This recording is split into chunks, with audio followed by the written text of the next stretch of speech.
स्वागत है आप सभी का। मैं हूं आपके साथ मनु तेवतिया। बड़ी खबर आ रही है। यूपी सरकार के हलफनामे पर सुप्रीम कोर्ट की टिप्पणी। किसानों को विरोध करने का अधिकार है, ये सुप्रीम कोर्ट ने कहा है।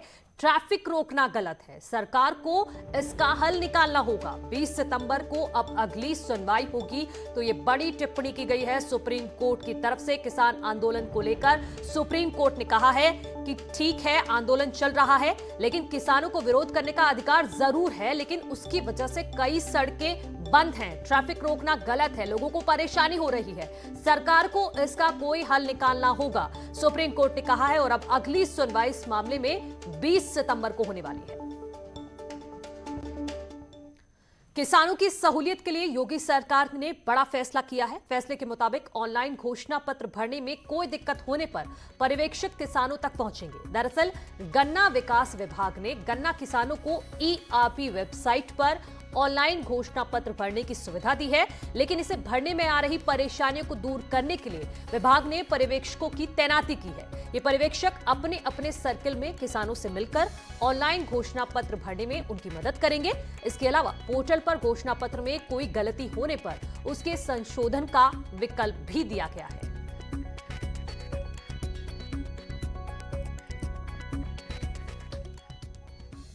एक और बड़ी खबर की बात करते हैं। नोएडा इंटरनेशनल एयरपोर्ट के पहले चरण का काम शुरू हो गया है। इसके लिए JCB मशीन साइट पर पहुंच गई है। अभी साइट को समतल करने का काम शुरू किया गया है। कंपनियों के अधिकारियों ने सोमवार को साइट पर पहुंचकर पहले पूजा की और उसके बाद ये काम शुरू किया गया है। एयरपोर्ट का शिलान्यास सितंबर तक होने की पूरी संभावना है। हालांकि अभी तारीख कोई तय नहीं हुई है। प्रधानमंत्री नरेंद्र मोदी और मुख्यमंत्री योगी आदित्यनाथ एयरपोर्ट का शिलान्यास करेंगे।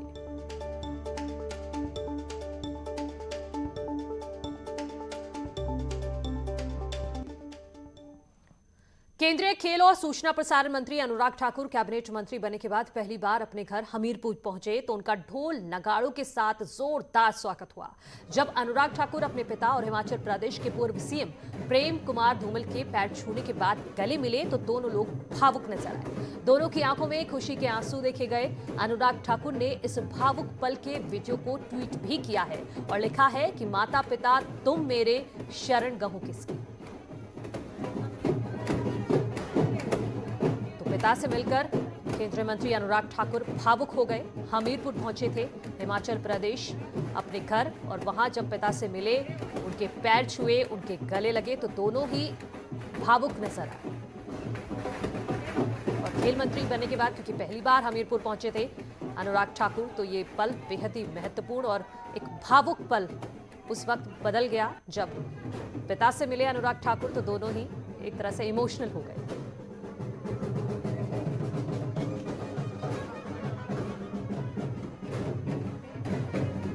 इस वीडियो को ट्वीट किया अनुराग ठाकुर ने और लिखा है कि माता पिता तुम मेरे, शरण गहूं किसकी।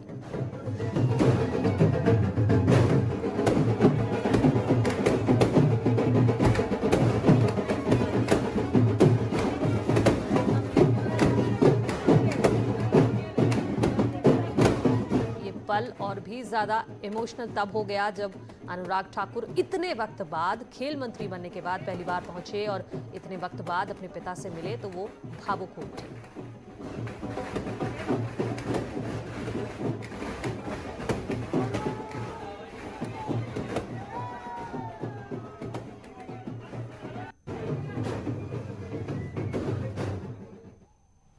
आगे बढ़ते हैं। पंजाब कांग्रेस के अध्यक्ष नवजोत सिंह सिद्धू एक बार फिर सुर्खियों में हैं। उन्होंने बीजेपी शासित राज्यों से तुलना करते हुए एक बार फिर अमरिंदर सरकार पर सवाल उठाए हैं। गन्ना किसानों के मुद्दे पर निशाना साधते हुए सिद्धू ने ट्वीट किया, गन्ना किसानों के मुद्दे को सौहार्दपूर्ण ढंग से तत्काल हल करने की जरूरत है। अजीब बात यह है कि पंजाब में खेती की लागत अधिक होने के बावजूद राज्य का सुनिश्चित मूल्य हरियाणा, यूपी और उत्तराखंड की तुलना में बहुत कम है। खेती के लिए अग्रणी राज्य होते हुए भी पंजाब और SAP बेहतर होना चाहिए, ये ट्वीट किया है सिद्धू ने। तो सिद्धू ने यूपी और उत्तराखंड सरकार की तारीफ की है किसानों के मुद्दे को लेकर।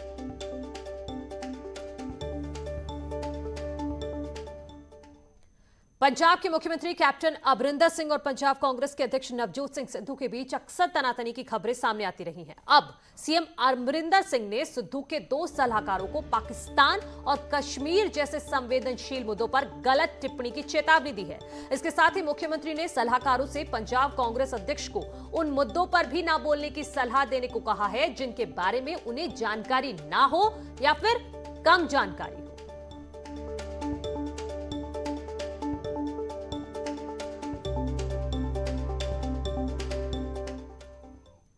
पूर्व मुख्यमंत्री कल्याण सिंह के निधन पर राहुल गांधी, प्रियंका वाड्रा की तरफ से ना कोई शोक संदेश और ना ही कोई ट्वीट आने को लेकर डिप्टी सीएम केशव प्रसाद मौर्य ने निशाना साधा है।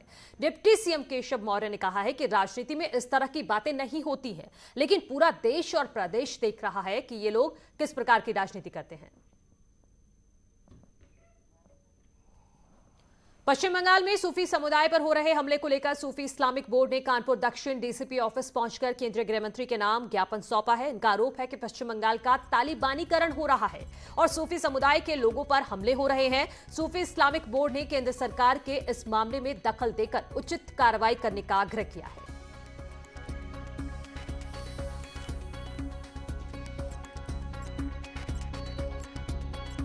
बंगाल में ममता बनर्जी की सरकार में जिस तरह से लगातार सूफियों पर अत्याचार किया जा रहा है, सूफी परंपराओं का अपमान किया जा रहा है, सूफियों को मारा जा रहा है, उसके विरोध में कि जिस तरह से कश्मीर का तालिबानीकरण किया गया तो क्या बंगाल का तालिबानीकरण किया जा रहा है, इसके विरोध में हम लोगों ने गृह मंत्री जी को ज्ञापन दिया है।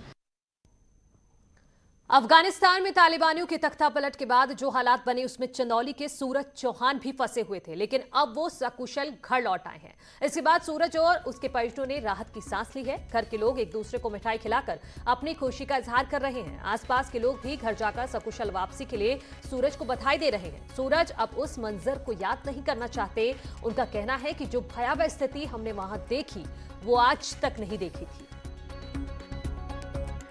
अफगानिस्तान में हालात ख़राब हैं और तालिबान के तख्ता पलट के बाद बहुत सारे भारतीय अफगानिस्तान में फंसे थे। हमारे साथ आज एक ऐसे ही भारतीय हैं सूरज, जो चंदौली के रहने वाले हैं। हम उनसे बात करेंगे और समझने का प्रयास करेंगे कि क्या स्थिति है अफगानिस्तान की, किस तरह की समस्याओं का सामना करना पड़ा उनको यहाँ, और आज जब ये घर लौटे हैं तो कैसा महसूस कर रहे हैं। सूरज, ये बताएं कि अफगानिस्तान में आप कब गए थे, कितने दिनों तक फंसे रहे और क्या स्थिति रही, पूरी बात बताएं। अफगानिस्तान में 9 महीने पहले गया था। हाँ, उसके बाद स्थिति खराब होने के बाद हम लोग को डर बहुत लगने लगा। खबर रामपुर से है, जहां नाबालिग लड़की को अगवा कर गैंगरेप करने के मामले में पुलिस ने एक आरोपी को गिरफ्तार कर लिया है। पीड़िता के पिता ने गांव के ही 5 युवकों के खिलाफ मुकदमा दर्ज कराया है। आरोप है कि रात में गांव के कुछ युवक आए और लड़की का मुंह बंद कर उसे अगवा कर ले गए और उसके साथ गैंगरेप की वारदात को अंजाम दिया। फिर सुबह घर के पास अधमरा हालत में फेंक कर उसे भाग गए। पुलिस ने पीड़िता को मेडिकल के लिए भेज दिया है। एएसपी के मुताबिक लड़की की लड़के से पहले से जान पहचान थी। दोनों एक दूसरे से पहले से ही बात करते थे। आज एक दुष्कर्म की सूचना प्राप्त हुई थी, जिसके संबंध में थाना टांडा पर सुसंगत धाराओं में मुकदमा लिख लिया गया और अभियुक्त को हिरासत में लिया गया। और यहाँ रुकने एक छोटे से ब्रेक के लिए जल्द लौट रहे हैं। ब्रेक के बाद स्वागत है आप सभी का। Deputy CM Keshav Prasad Maurya, BJP सांसद सुब्रत पाठक ने विपक्ष पर बड़ा आरोप लगाया है। विपक्ष ने नहीं दी कल्याण सिंह को श्रद्धांजलि। केशव प्रसाद मौर्य ने कहा है विपक्ष ने कल्याण सिंह का अपमान किया है। अंतिम यात्रा में नहीं शामिल हुए कांग्रेस के नेता। समाजवादी पार्टी से भी कोई नहीं आया। शिष्टाचार भूली समाजवादी पार्टी, केशव प्रसाद मौर्य का यह बयान है। और इसके अलावा महाराष्ट्र बीजेपी नेता ने शिवसेना पर भी आरोप लगाया है कि उन्होंने कल्याण को श्रद्धांजलि नहीं दी।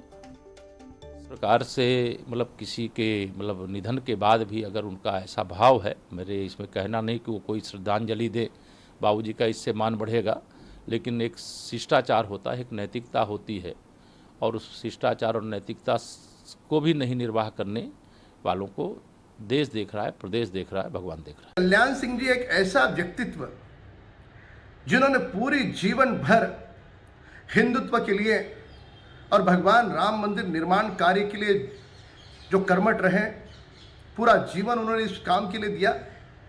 वह हिंदूवादी नेता के लिए शिवसेना दल के पास कोई संवेदना प्रकट करने के लिए समय नहीं है।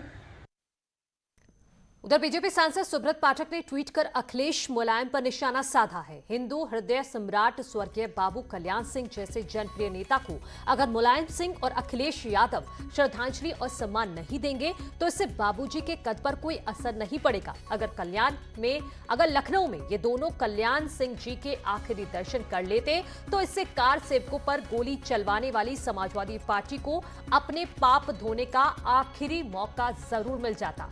लेकिन विनाश काले विपरीत बुद्धि और यही इनकी तालिबानी मानसिकता को दर्शाता है। और सुब्रत पाठक का विपक्ष पर यह वार ट्वीट के जरिए उन्होंने एक के बाद एक कई वार किए हैं। विपक्ष ने उन्होंने खासकर मुलायम सिंह और अखिलेश यादव के लिए उन पर हमला बोला है। कहा है कि अगर वो सम्मान दे देते, लखनऊ में थे, तो इससे बाबूजी के कद पर हालांकि उन्होंने कोई सम्मान नहीं दिया तो कोई असर नहीं पड़ेगा। और मेरे सहयोगी अलीगढ़ से अनुपम मिश्रा मेरे साथ जुड़ गए हैं। अनुपम, हम लगातार देख रहे हैं कि विपक्ष पर हमला बोल रही है बीजेपी की। जिस तरह से समाजवादी पार्टी की तरफ से कोई नहीं पहुंचा वहां पर उनकी अंतिम दर्शन करने के लिए, तो ये एक तरह से अपमान किया गया है कल्याण सिंह जी का। देखिए मनु, सबसे बड़ी बात यह है कि जिस तरीके से सुब्रत पाठक का ट्वीट देखें या फिर केशव प्रसाद मौर्य ने जिस तरीके से ट्वीट किया, अभी हम जब कल से लगातार हम अंतिम यात्रा को कवर कर रहे थे, पहले अलीगढ़ में हेलीपैड को कवर किया, फिर अलीगढ़ स्टेडियम को कवर किया और उसके बाद लगातार अलीगढ़ स्टेडियम से बुलंदशहर के नरौरा में जहां पर बसी घाट है वहां तक हम आए और आज बसी घाट में जब अंतिम यात्रा पहुंची और उसके बाद जब उनका दाह संस्कार हुआ तब तक हम वहां पर मौजूद रहे और अभी भी हम बसी घाट के पास में यहां पर मौजूद हैं। हमने देखा कि विपक्ष का कोई भी नेता वहां पर मौजूद नहीं था। जब सुब्रत पाठक से खुद हमने इसको लेकर के बातचीत की तो उन्होंने तो पहले तो कहा कि वो अंतिम संस्कार की प्रक्रिया पूरी होने के बाद बात कहेंगे, लेकिन अनौपचारिक बातचीत में उन्होंने कहा कि देखिए आप कि सत्ता को लेकर के जब ये लोग सत्ता में होते हैं तो बड़ी बड़ी मूल्यों की बातें करते हैं, लेकिन कल्याण सिंह जैसे नेता, जैसे जन नेता के तौर पर अगर वो वहां पर उनको श्रद्धांजलि देने के लिए आते तो शायद उनका कद और समाज में या और लोगों में बड़ा होता, लेकिन वो वहां पर नहीं आए। इसीलिए उन्होंने ट्वीट करके कहा विनाश काले विपरीत बुद्धि। जब हमने इसको लेकर केंद्रीय मंत्री एसपीएस बघेल से बातचीत की तो उन्होंने कहा कि दोस्त और दुश्मन के लेकर के अगर हम फर्क पैदा करना चाहते हैं कि कौन दोस्त है कौन दुश्मन है और इसी आधार पे हम समाज का बंटवारा करने की सोच रखेंगे तो फिर हम समाज में अपनों के बीच नहीं जी पाएंगे। एसपीएस बघेल ने इसको लेकर समाजवादी पार्टी पर भी और कांग्रेस पर भी निशाना साधा है। मनु जी अनुपम, ठीक है, भले ही आपकी जिंदगी भर एक दूसरे से मतभेद होते हैं, लेकिन ये वक्त इस तरह का होता है कि आपको सारे मतभेदों को भुलाकर कम से कम अगर आप अंतिम दर्शन करने पहुंच जाते तो जाहिर तौर पर, जैसे कि बीजेपी नेता सुब्रत पाठक भी कह रहे हैं कि आपके कद में कोई फर्क नहीं पड़ने वाला था, वो बढ़ ही जाता। देखिए बिल्कुल सही बात है। देखिए जब का हम देखते हैं कि तमाम ऐसे लोग होते हैं जिनमें कि पॉलिटिकल पार्टी की छाप होती है, लेकिन वो सब दल में अपनी पैठ बनाकर रखते हैं। आप देखिए कि कई ऐसे नेताओं को हमने देखा है कि सब दलों से उनके नेताओं से व्यवहारिक रिश्ते रहते हैं। कल्याण सिंह के भी रिश्ते सबसे अच्छे रहे हैं और ऐसे में जब हम देखते हैं कि किसी भी पार्टी, कोई और भी दल हो, कोई और भी पार्टी का नेता हो, जब सदन के अंदर सब लोग जाते हैं तो जब मिलते हैं तो एक दूसरे से मुलाकात होती है, चाहे उत्तर प्रदेश में विधानसभा की बात हो या दिल्ली में लोकसभा या राज्यसभा की बात हो, तो आपसी एक रिश्ते बनते हैं। ऐसे में किसी में मनभेद या मतभेद हो या न हो, लेकिन ऐसे मौकों पर जब कोई व्यक्ति एक जन नेता जिसकी कि समाज में अपनी एक साख थी, जिसका अपने समाज में एक जनाधार था, वो हम सबको छोड़ के चला गया, उसकी अंत्येष्टि में, उसके अंतिम संस्कार में कोई भी नेता नहीं पहुंचता है। बीजेपी के तमाम दिग्गज नेता पहुंचते हैं, राजनाथ सिंह वहां पर पहुंचते हैं, उत्तर प्रदेश के मुख्यमंत्री वहां पर पहुंचते हैं, स्मृति ईरानी वहां पर पहुंचती हैं और तमाम महेंद्रनाथ पांडे वहां पर पहुंचते हैं, एसपीएस बघेल वहां पर पहुंचते हैं, लेकिन विपक्ष की तरफ से कोई भी बड़ा नेता वहां पर नहीं नजर आता है, चाहे कांग्रेस की बात करें चाहे समाजवादी पार्टी की नाम से। इसी को लेकर के सुब्रत पाठक ने ट्वीट करके विपक्ष पर निशाना साधा है और साथ ही साथ आपको बताया कि इसी को लेकर के निशाना साधा है, आपको बताया कि विपक्ष पर और सुब्रत पाठक के सांसद केशव प्रसाद मौर्य ने भी इसको लेकर निशाना साधा है। बिल्कुल अनुपम, लेकिन ये समझने की जरूरत है कि ये किस तरह की राजनीति है। अगर आप वहां नहीं जा रहे हैं और अंतिम दर्शन नहीं कर रहे हैं, लखनऊ में जबकि उनका शव वहीं पर रखा हुआ था और लखनऊ में ही अखिलेश यादव और मुलायम सिंह हैं, तो वो अगर अंतिम दर्शन करने नहीं जा रहे हैं तो सवाल उठना लाजमी है कि ये किस तरह की राजनीति आप कर रहे हैं। और मनु, जिस सवाल आपने उठाया काफी महत्वपूर्ण। देखिए मुलायम सिंह यादव के कल्याण सिंह के साथ रिश्ते अच्छे रहे हैं। मुलायम सिंह यादव और कल्याण सिंह में कई मौकों पे हमने देखा कि बातचीत भी हुई है। तो ऐसे में एक ये और बात खड़ी हो जाती है कि आखिर क्यों मुलायम सिंह यादव, अखिलेश यादव, ऐसी क्या वजह है कि कल्याण सिंह जैसे जननेता के निधन के बाद किसी भी तरह की कोई सूचना या कोई संदेश या किसी तरह से शोक भावना, कोई भी मैसेज यहां पर नहीं दिया गया। और इसी को मुझे लगता है कि बीजेपी के नेता सुब्रत पाठक सांसद है कन्नौज से वो हों या केशव प्रसाद मौर्य डिप्टी सीएम है वो हों, वो इसको लेकर विपक्ष पर निशाना साध रहे हैं। अब देखना ये होगा कि इन सब आरोपों के बाद, इन सब सवालों के बाद विपक्ष की तरफ से क्या रिएक्शन आता है। क्यों आखिर विपक्ष ने कल्याण सिंह की अनदेखी की, क्यों आखिर कल्याण सिंह की अंतिम यात्रा में। बिल्कुल अनुपम, बहुत शुक्रिया आपका। तो यही सवाल उठ रहे हैं कि विपक्ष ने आखिर कल्याण सिंह जी का अपमान क्यों किया है। बीजेपी लगातार यही सवाल उठा रही है कि अंतिम दर्शन में आप क्यों शामिल नहीं हुए, क्यों आपने कल्याण सिंह जी का अपमान किया है। रुक रहे एक छोटे से ब्रेक के लिए, जल्द लौट रहे हैं।